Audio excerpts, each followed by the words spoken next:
welcome to Miranda Made. In this video, I want to show you my vintage sewing pattern collection, along with some vintage buttons.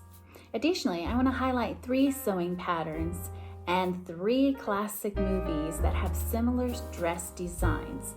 I hope you're going to enjoy this. Please take a minute, like and subscribe. Let's jump in. As you can see, I have only one men's vintage sewing pattern. And then I have a few modern patterns here with also vintage inspiration. As you can see, that's a Gertie pattern. I definitely need more men's patterns. Then I have some embroidery transfers. I love embroidery. It takes a lot of time, but when I have time, I do enjoy that. They also make great gifts. I have some home fashion along with one baby doll, a sewing pattern that I picked up. Hopefully I'll be able to use those at some point. And then I have some children's patterns. These are toddler and also some infant-sized sewing patterns, which I have made a few videos too. I'll make an iCard right here about one of those.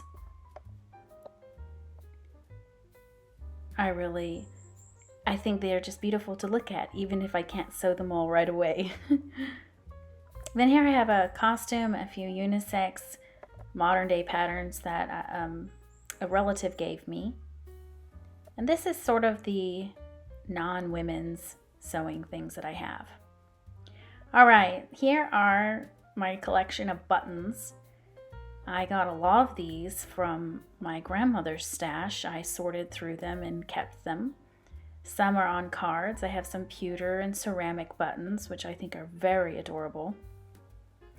And a lot of just old vintage sewing buttons, which I can't wait to use and put on something. And then a bunch of mixed matched, which I have done in the past, mismatched buttons. I think they're also very cute to do that way when you're making a blouse, although they're a bit more work.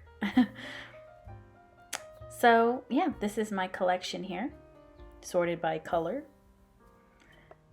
All right, and these are the women's sewing patterns that I have. As you can see, that's mostly what I've collected up until this point. Some were given, some were bought, and I have them separated by decade here.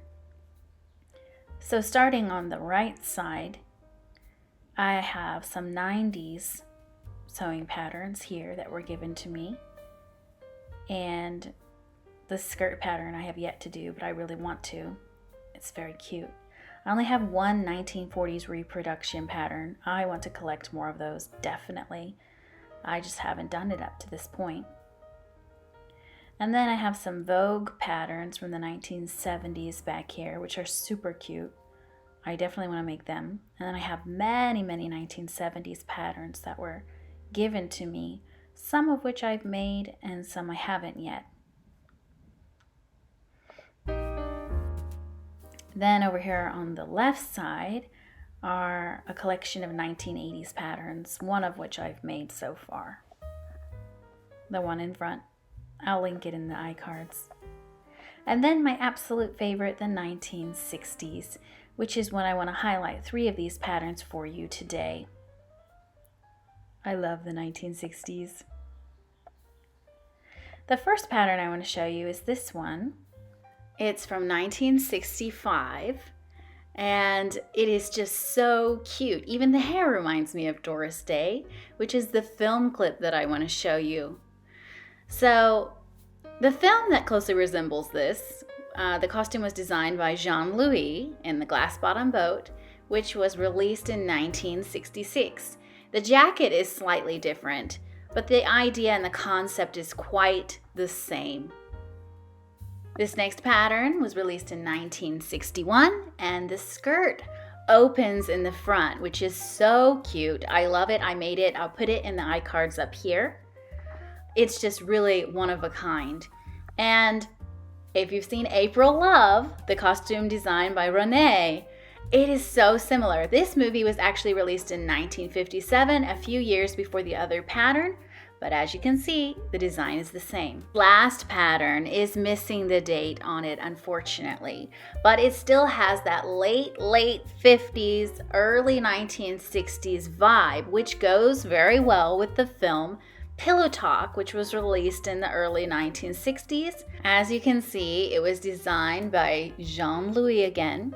Her dress looks just like the one in the pattern, except it has a large belt attached to it, and she's not wearing the outer jacket. Well, that's just a few options for you. I hope you've been inspired on your sewing journey. Thank you so much for watching. See you next time.